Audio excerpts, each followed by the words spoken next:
جائز کام ہے، مزید آپ جائز ہے کہ آپ طلاق لے سکتے ہیں، لیکن اللہ پاک کو ناپسندیدہ ہے، یہ اچھا نہیں لگتا فعل. تو میں اس پہ ذرا سب سے پہلے میں آپ سے شروع کروں گی، اور یہی سوال میرا تمام علماء دین سے بھی ہے کہ ایک جائز عمل ہے لیکن اس کو پسندیدہ ناپسندیدہ قرار دیا گیا ہے، اس کے پیچھے کیا حکمت عملی ہے؟ اعوذ باللہ من الشیطان الرجیم، بسم اللہ الرحمن الرحیم. اسلام ہمیشہ جوڑنے کا حکم دیتا ہے اور اسے روکا اسی لیے گیا ہے کیونکہ اس سے صرف دو بندے ہی متعلق نہیں ہوتے ہیں. اگر اولادیں ہیں تو وہ بھی متعلقین میں شمار ہوں گی، ماں باپ ہیں چاہے وہ بچے کے ہوں، لڑکے کے ہوں یا لڑکی کے ہوں، دونوں ڈپریسڈ ہوتے ہیں، دونوں پریشانی میں آتے ہیں. یہاں پر جو والدین ہوتے ہیں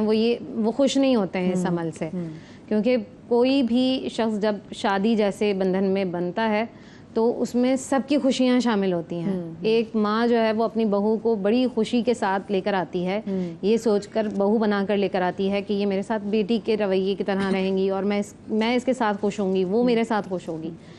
ان کے احساسات بھی جڑے ہوئے ہوتے ہیں. وہاں پر اگر ایک باپ اپنی اولاد کی شادی کر رہا ہے تو اسے یہ امید ہوتی ہے کہ چلو یہ بچہ جو ہے اس کی نسلیں آگے بڑھیں گی. وہ ان بچوں کے ساتھ بھی چونکہ جب دادا ہوتے ہیں تو وہ ان بچوں کے ساتھ کھیلتے ہیں. یہ سارے جو رشتے ہوتے ہیں نا، یہ بڑے احساس والے رشتے ہوتے ہیں اور اس سے صرف دو بندوں کو نقصان نہیں ہوتا ہے بلکہ پوری جتنا بھی خاندان ہے، دو خاندان اس سے متعلق ہوتے ہیں اور وہ سب کے سب جو ہے وہ نقصان اٹھاتے ہیں. اچھا، یہاں پر چونکہ ایک معاشرے کا ایک حصہ ہے ہمارے اولادیں، تو اس میں جو طلاق سے سب سے زیادہ جو افیکٹ ہوتے ہیں وہ بچے ہوتے ہیں. بچے رہیں کہاں؟ بچے جب جھگڑا کرتے ہوئے ماں باپ کو دیکھتے ہیں، کیونکہ بچے کے لیے ماں بھی ضروری ہے اور باپ بھی ضروری ہے. ہم کسی بھی طرح سے یہ نہیں کہیں کہ ہاں بچہ ہے تو وہ ماں کے پاس ہی رہے گا، نہیں، اسے باپ کی ضرورت ہوتی ہے. تو کوشش کریں کہ کبھی بھی زندگی میں کوئی ایسا موڑ آتا ہے نا کہ جہاں پر آپ کو لگتا ہے کہ یہ اب معاملہ چلنے والا نہیں ہے، تو پہلے تھوڑا سا ٹائم دیجیے. اور یہ اسی وجہ سے جو طلاق دینے کا جو حکم آتا ہے وہ اسی لیے کہا گیا ہے پہلے ایک طلاق دو، تاکہ وہ جو تمہارے ٹائم ہے اس ٹائم میں تمہیں تمہاری غلطیوں کا بھی احساس ہو. اگر خاتون ہے تو خاتون کو بھی خاتون کی غلطی کا احساس ہو. اچھا، ایک اور چیز جو ہے وہ اکثر ہم احادیث میں بھی پڑھتے ہیں کہ عورت جو ہے وہ ٹیڑھی پسلی سے بنائی گئی ہے. ہم یہ سنتے ہیں نا، اور یہ جو ٹیڑھا پن ہے اس کا مطلب یہ نہیں ہے کہ عورت ٹیڑھی ہوتی ہے، تو یہ لیکن مطلب تو یہی نکالا جاتا ہے. نہیں، یہی ہم کرتے ہیں کہ ہم کہتے ہیں وہ تو ٹیڑھی ہے، کیونکہ یہاں چلے گی. عائشہ یہاں پہ یہ بھی کہتے ہیں نا کہ آپ یہ ہوم میکر ہیں، آپ نے کمپرومائز کرنا ہے. مرد کی تو جبلت میں ہی نہیں ہے کہ وہ کمپرومائز کرے. تو اگر آپ میں بتانا چاہتی ہوں، دیکھیں یہ جو احادیث ہے نا یہ جوامع الکلم ہے، ٹھیک ہے، کلام میں جامعیت رکھتے ہیں. اب سوچنے والی کی سوچ پر منحصر کرتا ہے کہ وہ کس انداز سے لیتا ہے. میں اگر یہ کہوں کہ یہ ٹیڑھا تو اس کا مطلب یہ نہیں ہے، اس کا مطلب یہ ہے کہ یہ نازک ہے. آپ اس کو اچھے طریقے سے، کسی نازک چیز کو ہم کس طرح سے رکھتے ہیں، vulnerable ہے، fragile ہے. جی، مثال کے طور پر ایک سیدھی لکڑی ہے، اس کو کہیں پر بھی آپ ایڈجسٹ کر سکتے ہیں، ٹھیک ہے. اب جو ٹیڑھی لکڑی ہے نا، یعنی کہ نازک جو ہے نا، اس کو آپ نے بہت احتیاط سے رکھنا ہے. مثال کے طور پر ایک شیشے کا گلاس ہے، میں اس کو ایسے پھینکوں گی وہ چور چور ہو جائے گا. سمجھ رہی ہیں آپ میری بات کو؟ تو مجھے اس کو احتیاط سے رکھنا ہے. اس کی جگہ پر میں اسٹیل کا لے کر آتی ہوں. تو یہ عورت کی خصوصیت کو بیان کیا گیا ہے. نبی صلی اللہ علیہ وسلم اس سے ہرگز یہ مطلب نہ لیں کہ اس کے دماغ میں ٹیڑھا پن ہے یا اس کی سوچ میں ٹیڑھا پن ہے. اللہ تعالیٰ نے انسان کو اشرف المخلوقات بنایا ہے، وہ صرف مرد کو نہیں بنایا ہے، عورت کو بھی بنایا ہے. تھینک یو، آپ نے بات کی. اچھا، وہی بات ہے نور بھائی، جو میرا سوال ہے آپ سب سے یہ ہے کہ جائز ہے لیکن اس کو ناپسندیدہ قرار دیا گیا ہے، اس کے پیچھے کیا حکمت عملی ہے، یہ جاننا چاہوں. نحمد و نصلی علی رسولہ الکریم، اما بعد، فاعوذ باللہ من الشیطان الرجیم، بسم اللہ الرحمن الرحیم. قال اللہ تعالی فی القرآن المجید والفرقان الحمید، الطلاق مرتان فامساک بمعروف او تسریح باحسان. صدق اللہ العظیم. تمام تعریفیں اللہ سبحانہ و تعالیٰ کے لیے اور درود السلام اللہ کے رسول، ہم سب کے آقا، ہم سب کے مولا تاجدار مدینہ حضور محمد مصطفیٰ صلی اللہ علیہ وآلہ وسلم. بڑا اچھا پروگرام، اور میں آپ کے لیے دعا کرتا ہوں اور آپ کی پوری انتظامیہ اور جو آپ کی پوری ٹیم ہے کہ وہ موضوع جس کو زمانے کی ضرورت ہوتی ہے، اور آپ ہر جمعے کو ایسے موضوعات لاتے ہیں جس کی وجہ سے لوگ سمجھیں اور ان کے جو گھر بگڑ رہے ہوتے ہیں وہ اللہ کی رحمت سے جڑ جائیں، تو ان کو جو ثواب ملے گا اور ہمیں جو ثواب ملے گا اللہ تعالیٰ تک یہ جو ثواب ہے اللہ تعالیٰ قیامت تک ہماری نسلوں میں منتقل فرمائے۔ اچھا، بڑا اچھا آپ کا یہ کویشچن، اور آپ بالخصوص طلاق کے حوالے سے دیکھیں، ایک سب سے بڑی مسئلہ یہ، پہلے وہ حدیث بیان کر دوں جو میری بہن نے بیان کی، کہ نبی صاحب نے فرمایا کہ جو حلال کاموں میں جو اللہ سبحانہ و تعالیٰ کے نزدیک جو ناپسندیدہ کام ہے وہ ہے طلاق۔ اور قرآن مجید فرقان حمید آپ کا پہلے سپارے میں آئے،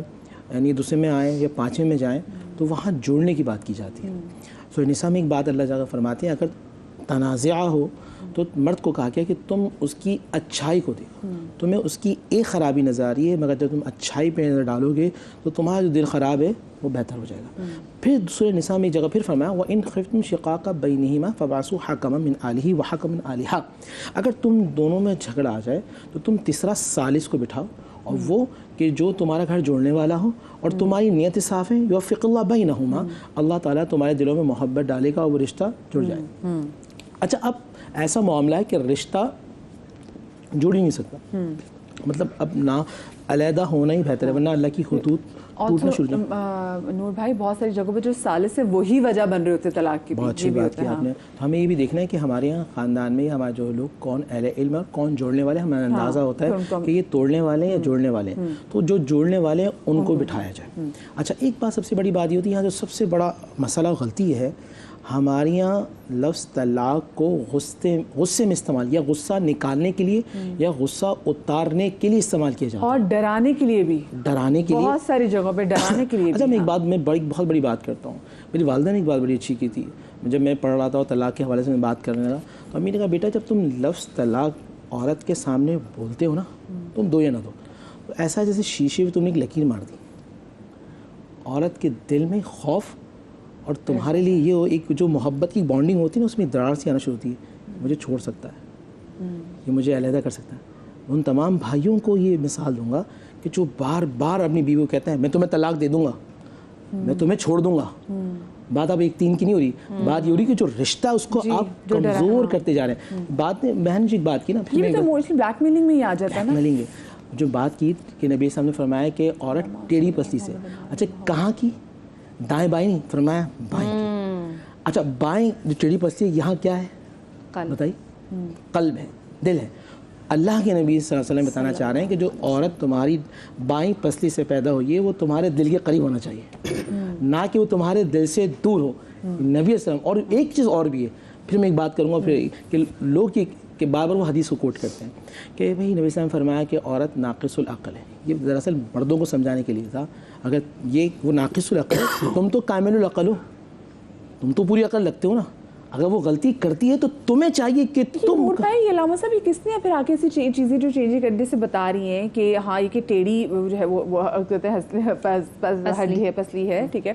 یا ٹیڑھی ہڈی ہے، اس کو بھی ہم غلط اس کا معنی لیتے ہیں۔ ابھی جو ناقص علم ہے اس کو بھی ہم غلط نے، تو ہم کہیں گے بھی اس کو کیا پتا، وہ لوگ اس کو پھر جہالت سے وہ اس کو جوڑ دیتے ہیں کہ وہ تو جاہل ہے، اس کو کیا پتا۔ اس کی وجہ پتہ کیا سب سے بڑی وجہ؟ کون آیا جس نے چیزیں ساری تاریخ کی چیزیں اوپر نیچے کر دی؟ ابھی ہم گاڑی میں بیٹھ کے زامین بھائی ہم دونوں بات کرتے بارے سے کہ 30 35 40 سال تک پہلے مزاج اور تھا،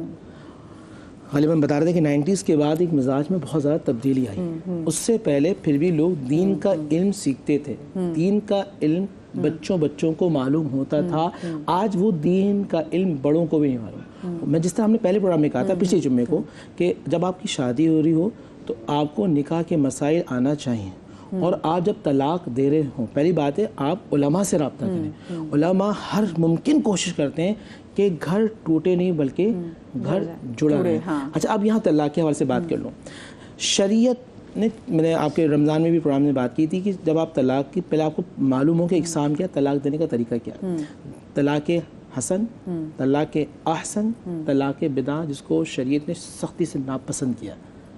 اچھا، اس کو کوئکلی کریں گے تاکہ میں پھر آگے بریک آنے والی، پھر میں باقی بھی میرے سے بات ہو سکے۔ میں علامہ صاحب آپ سے بھی ایگزیکٹلی میرا سیم سوال ہے، اور جیسے آپ ڈسکس بھی کر رہے تھے کہ 90s کے بعد زیادہ جو اس میں رجحان ہم نے دیکھا، تو اس کی کیا ریزن آپ کو لگتی ہے؟ بسم اللہ الرحمن الرحیم۔ دیکھیے پہلی بات تو یہ ہے کہ جب شادی ہوتی ہے نا، اس وقت ہمارے ہاں جو کہ معاشرے میں جو ایک سوچ پیدا ہو گئی ہے، ہمارے ہاں شادی کا مقصد فقط ایک جنسی سالت کو سمجھا جاتا ہے، ٹھیک ہے نا، جبکہ یہ ثانوی چیز ہے یہ، ٹھیک ہے۔ بنیادی طور پہ جو شادی مقصد ہوتا ہے کہ اللہ تعالیٰ نے جو ایک بیٹی کی صورت میں کسی کے یہاں اپنی امانت منتقل کی ہے، تو جب وہ اس کی شادی ہو رہی ہوتی ہے تو وہ گویا امانت ایک جگہ سے اٹھ کر دوسری جگہ جا رہی ہوتی ہے۔ اگر وہ شوہر جس کی زوجیت تو اس کی بیوی آ رہی ہے، اگر اس سمجھتے کہ خدا کی امانت ہے جو میرے پاس آ رہی ہے اور امانت کی حفاظت مجھے کیسے کرنی ہے، ٹھیک ہے نا، تو پھر مشکلات بہت آسان ہو جائیں گی، ٹھیک ہے۔ اور اگر ادراک ہو جائے تو ٹھیک ہے نا۔ وجہ یہ کہ کیونکہ ہمارے ہاں شادی سے پہلے جو ہے یہ تو کہا جاتا ہے لڑکے سے بھی کہ تمہاری لڑکی پسند کرنے کیسی، تمہیں لڑکی کیسی چاہیے، ٹھیک ہے، لڑکی سے لڑکے کا پوچھا جاتا ہے، اس کی مزاج اور عادت و اطوار کے بارے میں گفتگو نہیں ہوا کرتی، ٹھیک ہے نا۔ اور دیکھیے ایک جو اسلام نے حکم دیا ہے کہ شادی سے پہلے شادی کی نیت سے ایک ملاقات ضرور ہونی چاہیے، ٹھیک ہے، گو کہ ایک ملاقات میں بہت ساری چیزیں ویژن کلیئر نہیں ہوتا، لیکن ایک کسی حد تک ایک چیز کلیئر ہو جاتی ہے، باحجاب، ٹھیک ہے، حجاب کی صورت میں رہتے ہیں، ٹھیک ہے نا۔ اچھا، اب دوسری بات یہ کہ جب علامہ صاحب اس میں یہ بھی تو ہے نا کہ لوگ اگر جو جھوٹ بھی بولتا ہے وہ یہ نہیں بتائے گا میں جھوٹ بولتا ہوں، جو چوری کرتا ہے وہ یہ بھی نہیں بتائے گا میں چوری کرتا ہوں، ایسا ہے، مزاج کا غصے والا ہوگا وہ یہ بھی نہیں بتائے گا، اور اگر اس کا ہاتھ اٹھتا ہو تو یہ بھی نہیں بتائے گا۔ میں ساتھ میں آگے جا کے آپ سے یہ بھی ضرور سوال کروں گی کہ اگر کون سی ایسی صورتیں ہیں جہاں پر آپ خاتون کے پاس یہ رائٹ آ جاتا ہے کہ اگر وہ اس کو چھوڑنا ہے تو چھوڑ دے، کیونکہ ہمارے ہم نے دیکھا کہ لوگ عورتیں تو بہت پٹتی بھی ہیں، شروع میں کسی کا نہیں پتہ چلتا کہ یہ مارے گا بھی۔ دیکھیے ہوتا ہے کیا اس میں کہ اگر ہم دیکھیں نا سیرت، اگر ہم دیکھیں کہ آیا طلاق جو ہے ایک وہ عمل ہے کہ جو حلال ہے مگر ناپسندیدہ عمل ہے خدا کی نگاہ میں، ٹھیک ہے نا۔ اور جب زمین پر کوئی جب عقد ہو رہا ہوتا ہے تو رحمت الہی خوش ہوتی ہے، جب طلاق ہو رہی ہوتی ہے تو رحمت الہی غضبناک ہوتی ہے، ٹھیک ہے نا۔ اگر یہ صرف اس لیے کہ سارے امکانات ہوتے ہیں اس لیے جائز قرار دے دیا گیا اس چیز کو، ٹھیک ہے نا۔ اب ہوتا کیا ہے اس میں کہ آپ کے سامنے دو مثالیں دیتا ہوں میں آپ کے سامنے، رسول خدا کی اور مولا کائنات کی، ٹھیک ہے۔ نہ رسول خدا نے اپنی زندگی میں جب تک ایک بیوی رہی دوسرا عقد نہیں کیا، مولا کائنات جب جناب فاطمہ سلام اللہ رہی عقد ثانیہ نہیں کیا۔ ساتھ ساتھ یہ مثالیں ملتی ہے کہ نہ رسول خدا نے کبھی زندگی میں طلاق دی کسی کو، نہ حضرت علی نے اپنی کسی زوجہ کو طلاق دی، ٹھیک ہے نا۔ ایسا نہیں ہے کہ ساری ازواج جو تھیں وہ سب جناب خدیجہ کے مزاج کی تھیں یا جناب عائشہ کے مزاج کی تھیں، مزاج مختلف تھا، ٹھیک ہے۔ ایسا نہیں ہے کہ مولا کریم جتنی ازواج تھیں سب جناب فاطمہ الزہرا سلام اللہ جیسی تھیں یا جناب ام البنین جیسی تھیں، مزاج مختلف تھا، لیکن کیونکہ وہ جانتے تھے کہ ہمارے حرم میں ہیں، یہی وجہ ہے کہ دیکھیے جب رسول خدا نے رخصتی کی اپنی بیٹی کی، کوئی باپ آج کے معاشرے میں یہ سوال نہیں کرتا چونکہ ذہن کہیں اور چلا جاتا ہے، لیکن رسول خدا نے شادی کے اگلے ہی دن مولا کائنات سے پوچھا تھا تم نے میری بیٹی کو کیسا پایا، ٹھیک ہے، اور مولا کائنات کا جواب کیا تھا کہ دین کے راستے میں اپنا بہترین مددگار بنے پایا۔ اگر یہ اپروچ اگر ہم فقط جب آئمہ کی بات ہے رسول خدا کی بات ہے یا امہات المومنین کی ہم باتیں کرتے ہیں، اگر واقعتاً ہم ان کی سیرت کو بھی اختیار کریں تو یہ ریشو خود بخود کم ہو جائے گا، ٹھیک ہے نا۔ کیونکہ کہاں ضبط کرنا ہے کہاں ضبط نہیں کرنا ہے، اور دیکھیے یہ اپنی جگہ طے ہے کہ مرد کو کنٹرول زیادہ کرنا ہے، ٹھیک ہے نا۔ عورت کے یہ مثال مشہور ہے، خالی ایسا ہے نہیں کہ ناقص العقل ہے، ٹھیک ہے، یہ مشہور ہے۔ اس کی وجہ کیا ہے؟ کیونکہ عورت کو بہت سارے اختیارات دیے لیکن کچھ اختیارات رکھ دیے گئے، مطلب یہ کہ حاکم شرع جو ہے وہ نہیں ہو سکتی، پیش نمازی، میں اپنے مقصد کی بات کروں، پیش نمازی وہ نہیں کر سکتی، ٹھیک ہے نا۔ وجہ کیا ہے کہ ایسا نہیں کہ عورت کسی علم کے میدان میں کسی سے کم ہے، ٹھیک ہے نا، سخاوت کے میدان میں کسی میں کم ہے، مثال موجود ہے جناب ام المؤمنین کی، ٹھیک ہے نا، نہ سخاوت میں نہ عبادت میں نہ اطاعت میں کسی میں کمی نہیں ہے۔ وجہ کیا ہے؟ کیونکہ ایک امکان پایا جاتا ہے کہ عورت کے اندر ایک جذبہ موجود ہے جو ایموشنل جذبہ ہے، اس کی بنیاد پہ کہا گیا کہ کچھ ایسی ذمہ داریاں جو شریعت میں عورت کو کہا گیا، کہیں امکان پایا جاتا ہے، خالی اس امکان کی بنیاد پر، ایسا نہیں ہے۔ ورنہ دیکھیے عقیلہ بنی ہاشم جناب زینب کو کہا گیا، امام حسین کی بہترین مشیرہ، ٹھیک ہے نا، امام حسین کی جناب فاطمہ الزہرا کائنات کی، یعنی وہ دختر جس کو ام ابیہا کا لقب دیا گیا، ناقص لقب تو یہ محبت میں کہا گیا، شمار کیا گیا، تو ایک کچھ حوالے سے بات صرف یہ ہے کہ کہمارے یہاں آج ہم یورپ کی مثال دیتے ہیں لیکن وہاں پہ یہ تصور پایا جاتا ہے، ٹھیک ہے، شادی سے پہلے باقاعدہ ان کو ایک کہیے کہ کورس ہوتا ہے اور باقاعدہ وہ ریڈنگ کرتے ہیں کہ شادی مفہوم شادی ہے کیا، کرنا کیا ہے، ذمہ داری ہماری ہوں گی کیا، اور تبھی تو وہ بھاگتے بھی ہیں کہ بھئی تو ذمہ داری بہت زیادہ پڑے گی۔ اچھا اس سے پہلے کہ بریک پہ جاؤں تو میں چاہوں میں آپ کا بھی چانس لوں عمران بھائی، تو پھر میں جاؤں وہی سیم سوال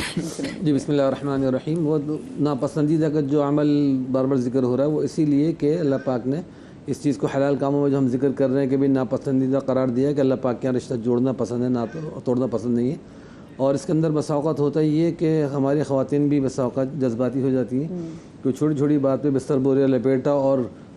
گاڑی بلائی رکشہ پکڑا، خواتین کے رکشے ہی بڑے مرید ہوتے ہیں نا، فون کیا رکشہ والا ہے، سامان لپیٹا اور چلی گئی، گھر جا کے بیٹھ گئے، میں کہ نمبر بلاک اور اس کو ہر جگہ سے ڈیلیٹ کر دیا۔ یہ بھی نا مجھے لگتا ہے کہ کوئی ایسی بہت کم ہی خواتین ہوتی ہوں گی جو اتنی لکی ہوتی ہیں کہ بعد ان کو بنا بھی لیا جاتا ہوگا۔ تو اکثر یہ ہوتا ہے کہ ذرا سا کوئی موبائل میں گھس گئیں، اب کوئی 19-20 چیٹ ویٹ پڑھی، اب وہ صحیح ہے غلط ہے کیا، وہ تو بات کی بات ہے، لیکن اس سے پہلے اپنا بستر بوریا خود گول کر جاتی ہیں۔